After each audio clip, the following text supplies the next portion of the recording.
and good afternoon, and welcome to Shabazz University.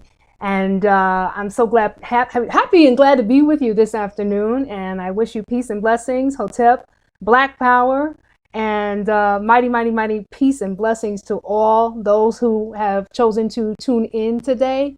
I'm excited to have you. We're excited to be here. I welcome you to the Sister Circle, which is the introduction to the Divine Rites of Passage course.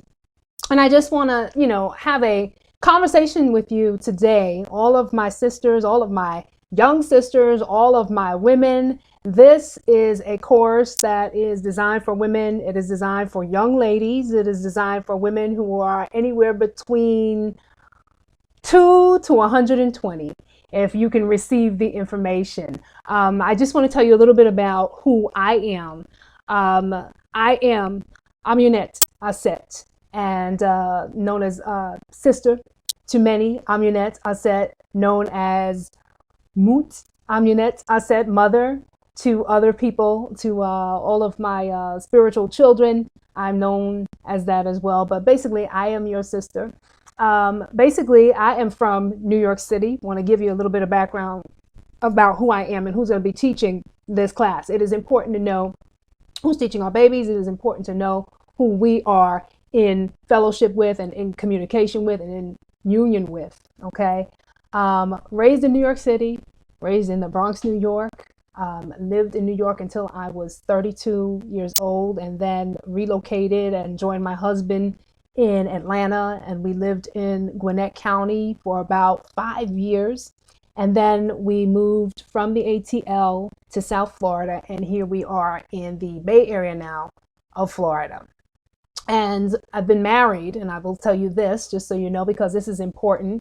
If we're talking about women, if we're talking about our sisters, it's important to discuss relationships, and I know that that will be a focal point in this course for our young girls. Too many of our young children and young sisters today, unfortunately, are not seeing a healthy relationship modeled before them. A lot of our sisters in unprecedented numbers are parenting on their own. So we want our daughters to basically be taught about relationships early. Now is the time to start speaking to them about relationships according to the developmental level that they're at. And we will also address relationships even as women in this course, because there is a great divide in our community when it comes to relationships with our men. But I have been married for 17 years to the same individual. I know what it's like to be married. I know what it's like to be divorced. I know what it's like to be a single mama for a while, but I also know what it's like to reconcile the relationship as well. And that's another story, but I will touch on that as well. And we will talk about relationships because it's important that we start now with our young ladies and even our young boys and how they relate to each other as children and as members of the opposite sex. I'm an educator. I began as a career changer in 2006 when I began my internship at John Jay College, working in the academic advising department as well as the psychological counseling department, where I did my training, and I also taught at John Jay College as an intern, as an assistant professor to Miss Leanne Mayno, who taught counseling psychology. So that is when I made my transition. Before that, I was working in customer support, customer relations. I worked at the New York Times in terms of their web support and technology and customer support, and many other great companies. I also was a hairstylist for a while and also touched into and dabbled into some real estate as well. So that's just a little bit of my background. I also want to talk to you a little bit about my qualifications, so you know who you're working with. It's important. I think a lot of times we get caught up in certifications, documentations, degrees, things of that nature, and all of that is of high importance. All of that is very, very, very important, and it is needed in this day and time. We need qualified people, but it also has to do with somebody's desire to teach. We will have at Shabazz University a lot of people that are highly qualified and know what they're talking about and know what they're doing in terms of education, We will have people that are professionals in their field, masters at their crafts, and some don't have degrees, but they're still masters in their crafts. So the degree, the certification, and the paper doesn't necessarily take away from that. It's more about your willingness to teach, your knowledge, your skill, and that makes you qualified. If you have a passion for our young people, if you have a passion for people, period, and our people as a whole, then we will look you over and see that you're a master in your craft and you may be qualified to teach, no matter what that may be. But I do believe in having the integrity in terms of education. Education is such an integral part, an important part of who we are as a people. And a lot of the times we've been denied access to quality education. We've been denied the access for a very long time. Our women and our sisters, since we're talking about women today, are going back to educational institutions in droves, in massive droves, and they're actually completing their degrees. Our brothers are also going back to school, but the statistics show that they're not necessarily completing as much as the sisters are. So we really have to work on that. And I know that our founder, attorney Dr. Malik Zulu Shabazz, is going to be doing the rites of passage for men. And I know that he will be touching on some of those things pertaining to our men and getting our men to the certain level, and our young adult men as well, to a certain level where they need to be in terms of the academic piece, the professional piece. Balancing being an educated Black man without selling out in this society is another thing that's very important as well. So we have to balance in this society that we're in. I am a mother and a parent. First and foremost, that is the most important thing to address. I am the mother and parent to a 16-year-old boy who is in high school, who I did homeschool at one time for a season. And during that time, I can tell you that he absolutely flourished during that time of homeschooling. So here at Shabazz University, we do have a section in our members section. And please give us feedback if you're having difficulty accessing that, or if you're confused about how to get in there. Let us know and we'll work with you. We have a place for homeschooling information. If you need homeschooling information, if you need anything pertaining to advising to find out what the next step would be for your child, that's what we have available for you. So we want all of our parents and mommies to know, and daddies too, the importance of finding outlets for independent education and different alternatives if the school system is not working for your child. That's very, very, very important. But I want to also share with you guys, because I think that this is important for you to know, again, who is teaching your child. I went to the College of New Rochelle, have a BA in psychology and a master's in education and counseling. My focal point was mental health counseling as well as school counseling. And I am certified and qualified in 2 states. And I think it's important that, under my government name, I am certified. And I also want you guys to look up things if you want to. In the Florida State Department of Education, the number is 116-8922. Again, that's 116-8922. It is important that you know who is teaching your children. That is very important. And in the state of Georgia, that was the state of Florida, but in the state of Georgia, the certificate number is 776011. And that's my government information on there. And that's okay. I don't mind. You can look me up if you ever have to. I think whoever's educating our children, we should know who they are. I just want to say, and I want to open up by saying that all faiths are welcome here at Shabazz University, and especially in this course. This course will touch on some spiritual aspects, and it will be broken down so our young people can understand, as well as those who are more seasoned and want to discuss the psychological, the educational piece, and the spiritual piece. We will be bringing all of those things together for this class. This class is a holistic course, and this course, a lot of the time, will point out the fact that some of these aspects are missing in our community. Since we've become enlightened, we've sort of stopped taking our children to church. Church was the institution that we used to take our children to learn, to become moral, to be introduced to spirituality, to be introduced to a higher power. And since a lot of us in our community have become enlightened or just plain disillusioned with the church, we don't send our children to Sunday school anymore. So therefore, they're missing the piece. If we don't find an alternative spiritual route for our children, they miss out on a significant piece that's very, very, very important to their development. And that is their spirituality. So we will be talking about spirituality in this class. And I just want to open up with an affirmation that is universal for all. I know that we have some brothers and sisters in the Muslim community watching. We have brothers and sisters in the Kemetic community watching. We have brothers and sisters who maybe are into the West African Yoruba faith, Christians, all faiths, Hebrew Israelites, Nuwapians, everybody is here, even Rastafarians, what have you. It's a universal course, but we want to give thanks to the ancestors whose shoulders that we stand on. We give thanks to the creator of creation, the divine mother spirit, the father spirit. We thank you, Holy Spirit, and for this opportunity to learn and to be led into learning. We thank you that we're being utilized on this day as vessels to be utilized to uplift our people, to uplift our women, to help our daughters, to embrace our daughters, to engulf our daughters with love, empowerment, and to know that they are beautiful, beautiful, divine, and beautiful special creatures created in this time for a purpose and for a divine purpose. And that will be the focal point of this course. Ashe, Ashe, Amen, Amin, peace. We give thanks, Selah, for all of that. So I just wanted to start out because we cannot start anything or begin anything without first paying homage to the ancestors. It is important that we acknowledge spirit. I just want to talk about, first and foremost, knowing yourself, which is an important factor in terms of having our girls transition into womanhood. Knowledge of self, knowing yourself. Who am I? Ask those questions. Where do I come from? Who am I as a Black woman?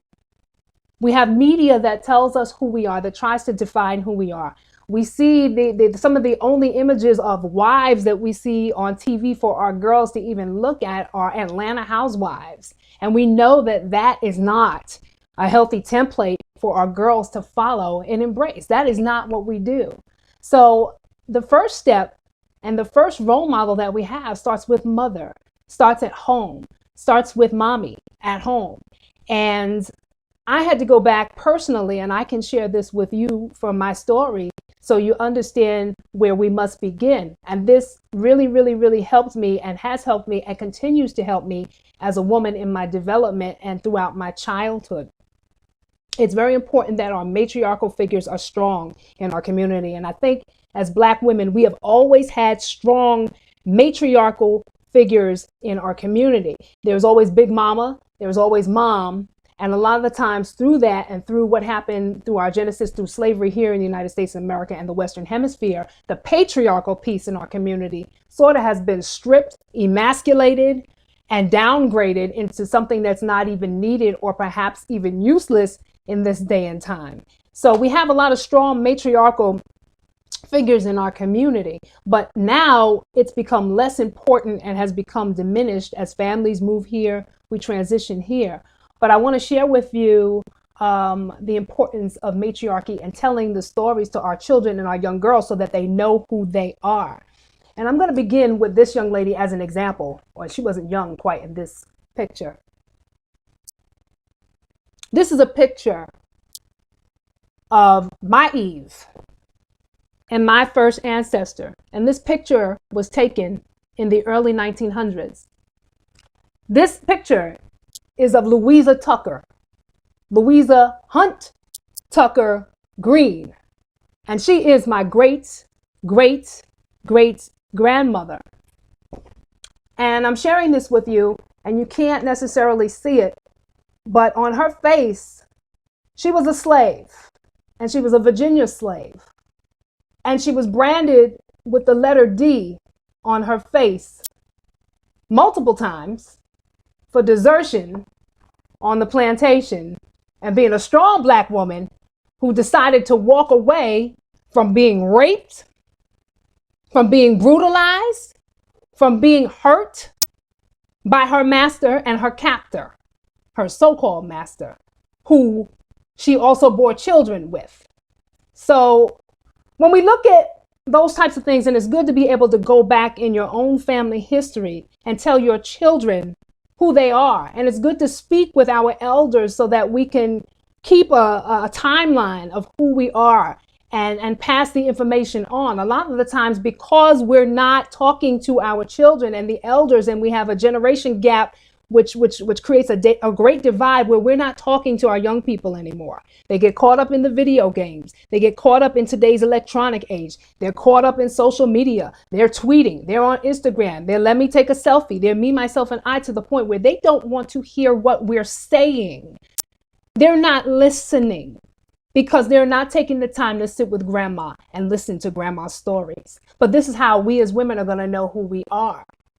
And just to tell you about Louisa's story, Louisa finally escaped slavery, made it up north with her children, lost some of her babies during that time to strange diseases and the cold, harsh winters of the north, but made it, remarried, lost a husband, started her own business as a laundress, washing clothes.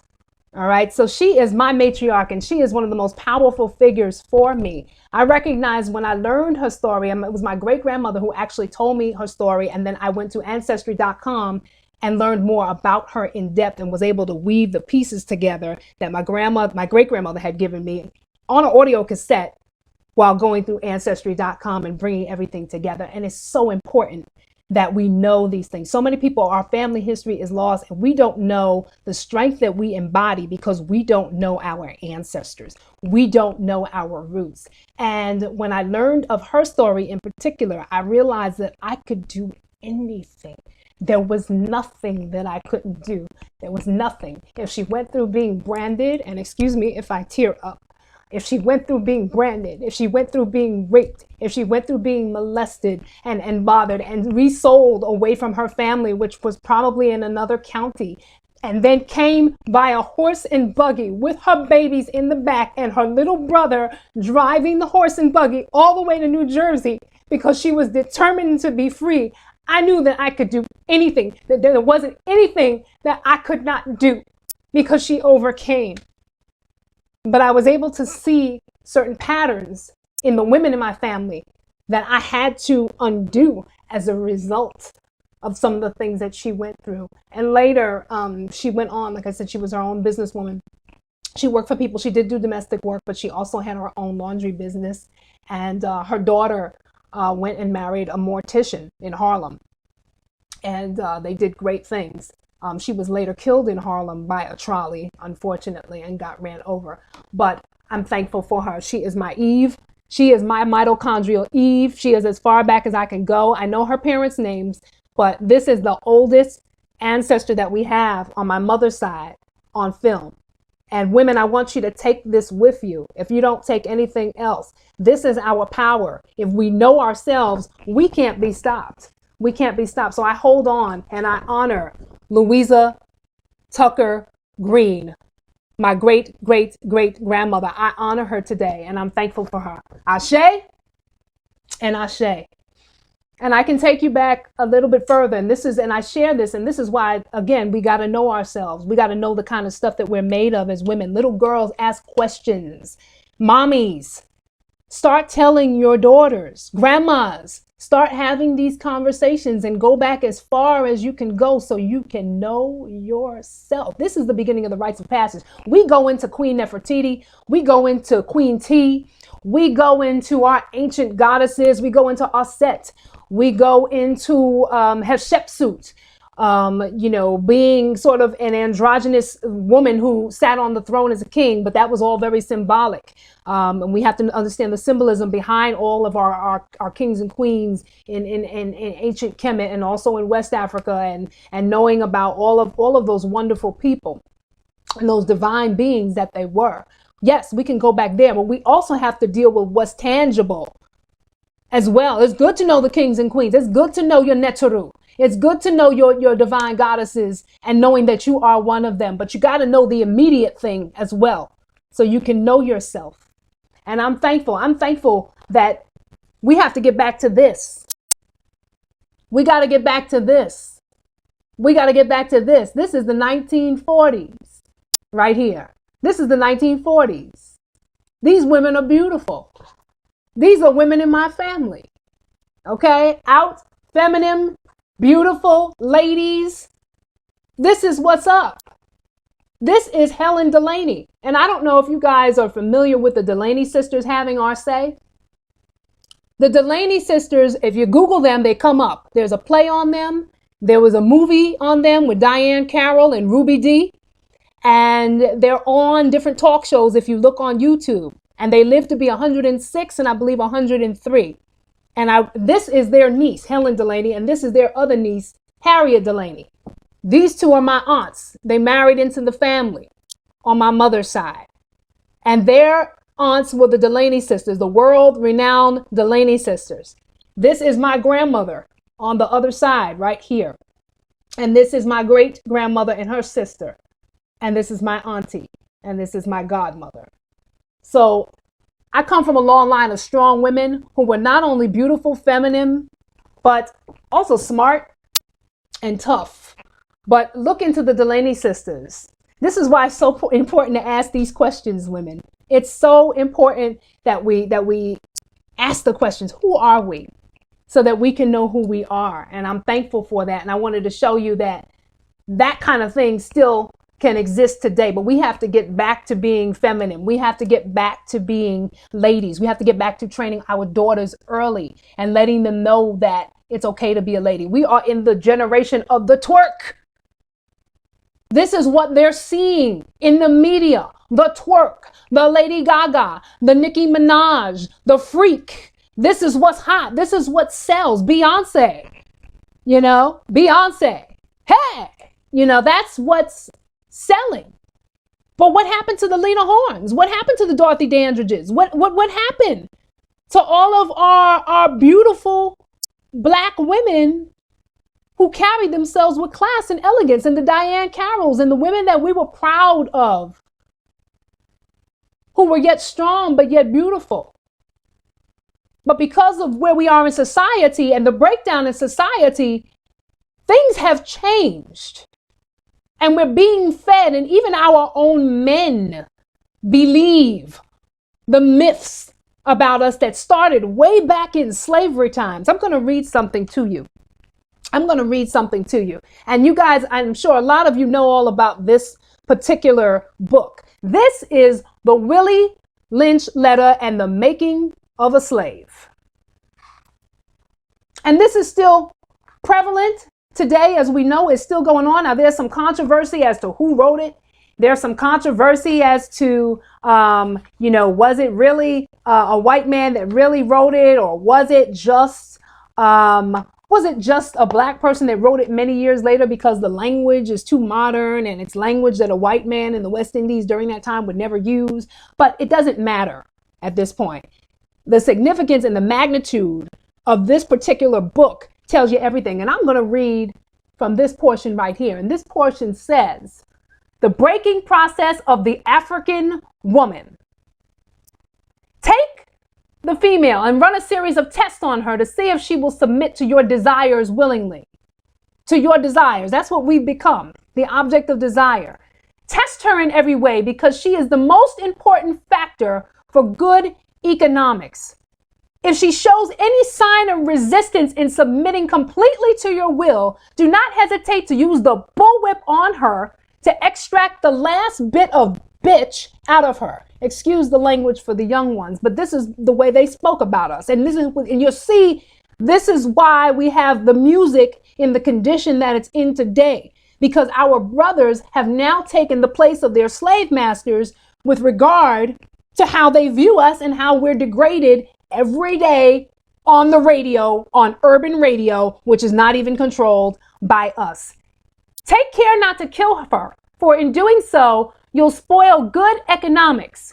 When in complete submission, she will train her offspring in the early years to submit to labor when they become of age. And that's just an example of how cycles repeat. For the past 500 years, we have been indoctrinated to program our offspring to repeat cycles. So we have to cut it off at the root, mothers. Understanding is the best thing. Therefore, we shall go deeper into this area of the subject matter concerning what we have produced here is the breaking process of the female nigger. the breaking process of the female nigger. We have reversed the relationships. In her natural uncivilized state, she would have a strong dependency on the uncivilized nigger male. And she would have a limited protective tendency toward her independent male offspring and would raise the female offspring to be dependent like her. So as we can see, we're in the generation of the independent woman. And that sounds strong, and that sounds right, and that sounds correct, and that sounds like what it should be and what it's all supposed to be. Aren't we supposed to be independent, strong black women? Isn't that what it's supposed to be? Isn't that what we're supposed to be? Like Beyonce and Destiny's Child said about the independent woman, throw your hands up at me, all the women making money. Yeah, we're supposed to be all of that. We're supposed to be strong. Yes, we are. We are supposed to be independent women. Yes, we are, but interdependent on our men. Not a solo act. And as you can see in this book, they've already mapped it out 500 years ago. Maybe this is about 200 years ago now. For us, it was written actually 1712, 18, 19, 20, we're 300 years ago. 300 years ago, this was written, supposedly. And it's worked. It's worked. So we have a bunch of dependent males who are impotent, not all of them. We've got some great black men out here doing it big and doing their thing and raising their families and being a unit and a union. But we are in crisis as a black family, and we have to start with the black woman and the black man, which again, Dr. Malik Zulu Shabazz will deal with this in his course. I'm here to deal with our sisters and our young women and to snatch this up by the root now before it gets out of control. And it says, we reverse the nature by burning and pulling one civilized nigger apart and bullwhipping the other to the point of death, all in her presence. And they did the same thing to the black woman, like what you see what happened with my great-great-great-grandmother. There was a man in her life, but he was defenseless and most likely killed because she didn't even want to talk about Virginia by the time she got to New Jersey. I found out about Virginia and they were all dead and deceased and had transitioned already. So everybody was gone, but she kept Virginia a secret because of the trauma. And we as women have to deal with our traumas and our pains. But I want to touch more on this book in terms of our family relationships later in the course. We are going to come back to this book. I also want to share with you another book that we'll be reading from. We're going to deal with Queen Afua, Sacred Woman as well. We're going to look at the 9 gateways. Okay, in terms of restoring the divine feminine. We're going to talk all about this. But this book was introduced to me by Professor Griff. And I was speaking with him one night and he says, sis, I can't talk long because, you know, Griff is really quick. And he says, Griff says, sis, I want you to read this African Woman, the Original Guardian Angel by Dr. Ishakamusa Barashengo. Dr. Barashengo. Rest in peace. Rise in power. Oh, great ancestor. He was a mighty teacher. You got to check him out on YouTube. He's got a lot of older videos. If you're not familiar with Dr. Barashengo, please check him out. He did some great videos. This is his picture. This is what he looked like. He was fantastic. And it's called The African Woman, the Original Guardian Angel.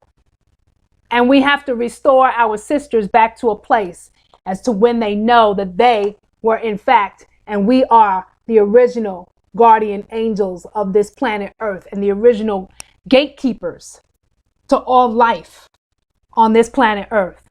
And Dr. Barashengo says, at the time in history between 100 and 18,000 years ago, it appears that all black women in the world felt very good about themselves because there was not even an inkling of doubt as to her being the sheer essence of feminine pulchritude.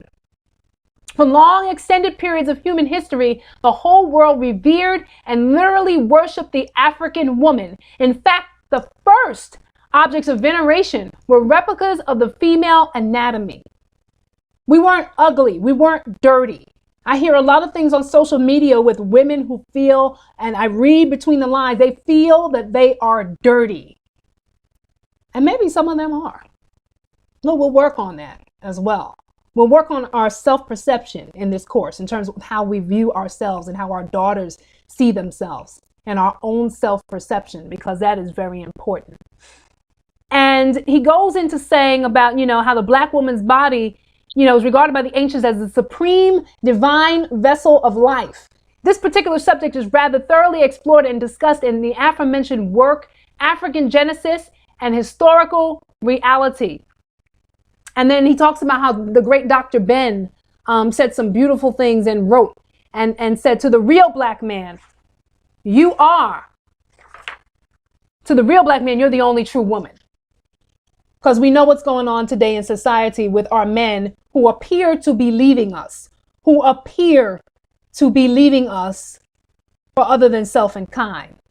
And scientifically speaking, he goes on to say, for hundreds and maybe thousands and maybe millions of years before there was any other kind of woman on the planet Earth, there was you, and yours was the most valued and desired beauty in the universe. You, Black woman, were the most valued and desired beauty in the universe. You were the most envied in the universe, where women from even Greek societies came from afar just to see you and be like you. Because we know the stories of Cleopatra and Nefertiti. They were trying to be like you. They were trying to look like you. Every Greco-Roman deity was trying to look like the Black woman counterpart deity found in ancient Kemet. And we know that to be true. And I just want to give homage to my mother, my beautiful mother, who made her transition in 2009. And she has made me the woman that I am today, along with my grandmother. And I'm grateful for that. I'm grateful for everything that she deposited in me as a Black woman. I'm grateful that she had long talks with me. And that's what we need to get back to. Again, we're letting social media babysit our young girls. We need to get back to having those courageous conversations without feeling fearful of what those conversations may be. The earlier that we have them according to their developmental level is what's most important. And that we're speaking to our young girls in a manner where they need to be heard and can be allowed to be heard without being judged, without feeling that they will be judged or penalized for the questions that they ask, that we would be willing to answer those questions, those very important questions. So I just want to talk about that. I talked about motherhood. I talked about the importance of motherhood, going back, just sharing.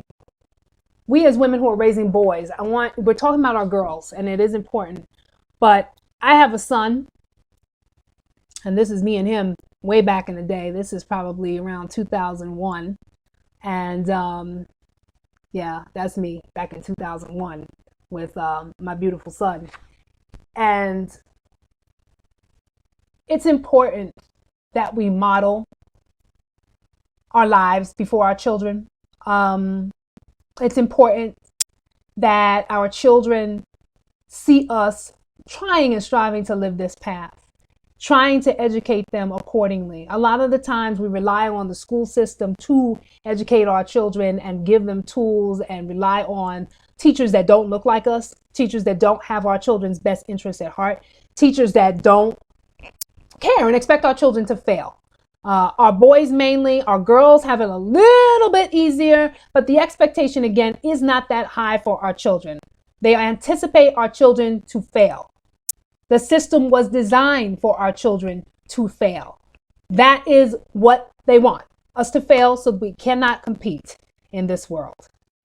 So that's where we are right now. I just want to say though, in terms of the course objective, we will have a syllabus that we will be presenting to you next week for this course. We're going to continue talking about the history of women. We're going to continue to talk about the history of our women in the Western Hemisphere. We're going to take it back to the motherland. Again, we're going to talk about the holistic piece in terms of rearing our children. Questions that will come forth in terms of what to do with our children, with our young girls, in terms of the education piece, their future. I want to talk about relationships. I want to talk about that early. I want to talk about the interaction. I want to talk about valuing our bodies and teaching our young ladies and giving them an alternative in terms of their spirituality, because that's the time now to do it. Not later. Oh, they'll get it when they're later. It's important that they know that they are spiritual beings now, that they are holistic beings. Okay, because so much of what we see today is focused upon being a physical piece, being a organ, being a dime piece, being used for somebody else. At least that's what the media is pumping up. We know that that is a lie. We know that that is not true. I mean, I see the posts from men on social media. Oh, so many black women just think it's all about their body. It's all about what they got. They just want to use a man for money. They just, and even our own brothers have bought into the lie about us, and we have to dispel that lie and the myth about black women in this course.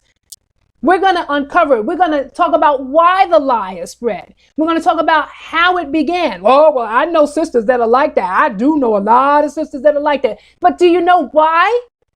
It's not that it's an innate thing. What happened to cause the black woman in the Western Hemisphere to be who she is in this day and time? Well, she's materialistic. You know what? Because black women are the least provided for and cared for women in the Western Hemisphere and in the world. It may be a little bit better in the motherland, I don't know, and maybe even in the West Indies. But because of the whole Willie Lynch process and our families being totally jammed up and daddy not being in the household, you're having this end result of this woman who is indifferent, cold, and bitter towards her man because she had nothing to model. There was no relationship to model. And then the times that they saw the relationships to model, they weren't steady relationships. We got to deal with our sisters in terms of having brothers come in the house that are not there to stay. That's another problem. And we got to deal with the sisters with that too, with having brothers come in that are not there to stay. If you know that they're not there to stay, and the only way that they're there to stay is if they put a ring on it. I'm going to say it. Oh, well, marriage is not an African institution. That's the white man's institution. No, we were doing marriage long before the white man. We just got to look at what our archetype for marriage is. Maybe we need to redefine what marriage in the black community, in the African community, is for our people. Maybe we just have a different construct in terms of what relationships are. So we're going to talk about that in this course as well, because this is all going back to the family. It's dealing with our girls. Our girls are the mothers of civilization. The girls are the nation conceivers of our black nation. So we have to talk about the family unit with our young girls. When you talk about that, they're not ready for that. Yes, now is the time for them to be ready for that so they can be whole women.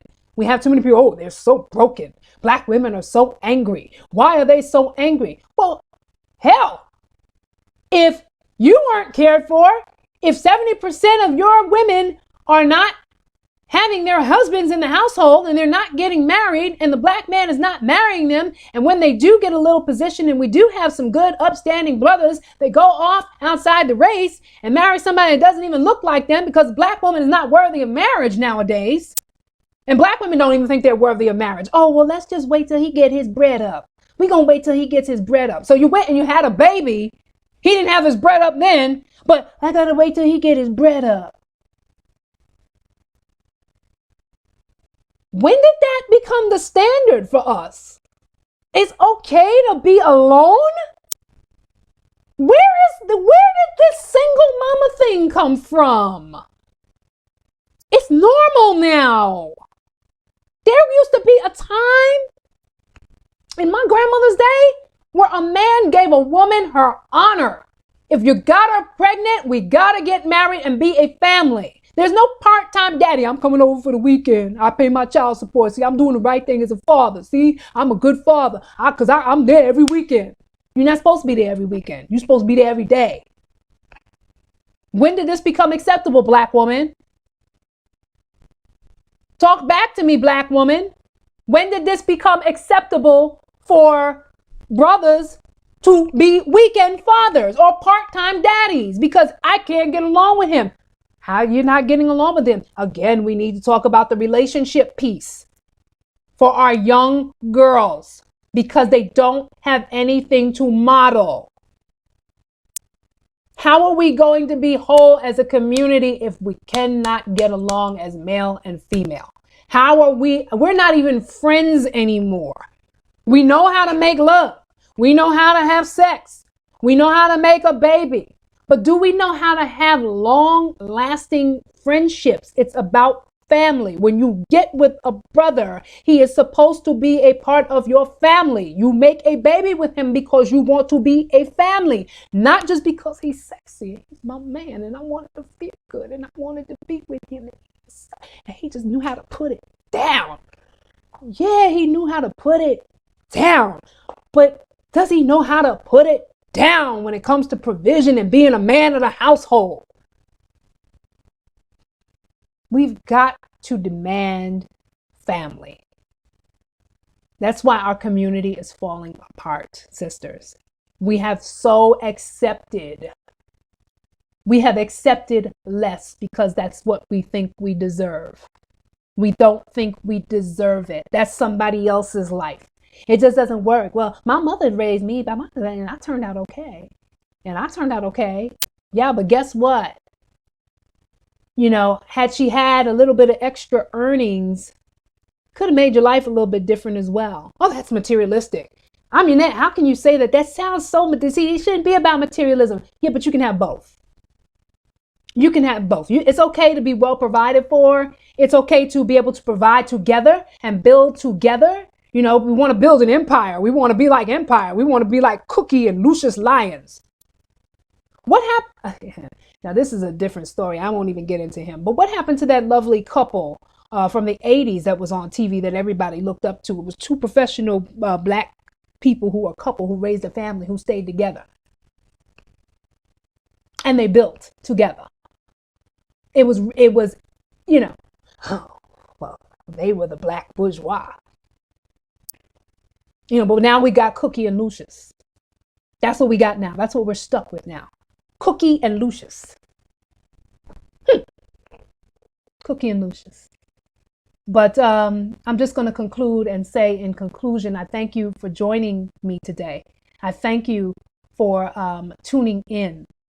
I'm thankful for this opportunity to be able to speak with everyone today about this course and the introduction to this course and what we're going to cover. And again, I told you about your books. I'm going to conclude with the books that we're going to use. And I'm going to add some more books perhaps. And if anybody watching has any suggestions for other texts that they think may be beneficial to this course, I'll be more than happy to share in terms of the readings that we'll do. But we're going to be looking at, our main text is going to be Sacred Woman by Queen of Four. We're going to go through those 9 gateways as women. We're going to apply them and put them into practice. We're going to look at Dr. Bartashengo's African Woman, the original guardian angel. And we will revisit the Willie Lynch letter. We're also, in conclusion, before I go, I'm just going to tell you, and I know that probably Dr. Shabazz will also look into this. Message to the Black Man.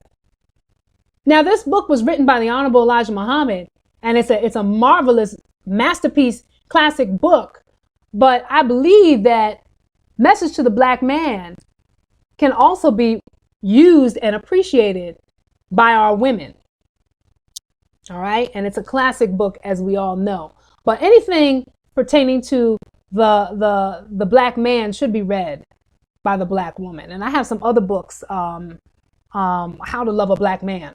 I have another book that I will pull out. I forget the author and the brother that actually wrote it. But we will deal with how to love a black man. And we'll look at Shahrazad Ali and some of her writings as well. Dr. Shahrazad Ali, Sister Shahrazad Ali, and her take on relationships. I didn't always agree with some of her methods, but I'm open to revisiting some of her materials in terms of the relationships and how we as women, due to the Willie Lynch whole dynamic, have become a certain type of woman, a certain kind of woman in the United States, a different brand kind of black woman in the United States. And we need to take a look at that in terms of our character and our psychological makeup, in terms of what happened to us and repairing the damage that we perpetuate. We perpetuate it in our boys. We perpetuate it, as mothers, and that's why we have angry black men. And we don't want our little girls to grow up to be mothers who produce angry black men. See, this is how we break up our communities. So in closing, I wanna thank you all. I want to thank you all for tuning in once again. I want to say dua'u, which is thank you, in Meta Nature. And I'm grateful for this opportunity to be able to bring information to you. Like I said, inbox us. Let us know your thoughts in any way, shape, or form. We're going to be dealing with also some more materials for our little girls in terms of self-esteem, self-respect. We're going to break it down in a way that they can understand, but yet while still bringing the mothers in so they can get something from it and gain and glean something from it as well to pass on. So these tools are very, very, very, very important. I'm excited. I'm excited about being able to present more next week. I'm enthusiastic. I can't wait. I want to hear the feedback. I want you guys to inbox me. I am on Facebook. You can look me up at Mu'at Amunet on set. I'm on Facebook. Catch us there. You can even see us on Twitter, Shabazz University. We are on Twitter now, and you can message us there. You can message Dr. Malik Zulu Shabazz anytime for any type of feedback. Also on our website, please visit www.shabazzuniversity.org for more information. Again, we have the advising corner. We have career counseling. We have academic counseling there for our children. If you have any questions or concerns, please feel free to hit us up. That's what we're here for. We're here to service you in any way possible. And we say thank you. And Ashe, Hotep, Salam, Shalom, Namaste. Good day and good day and good day.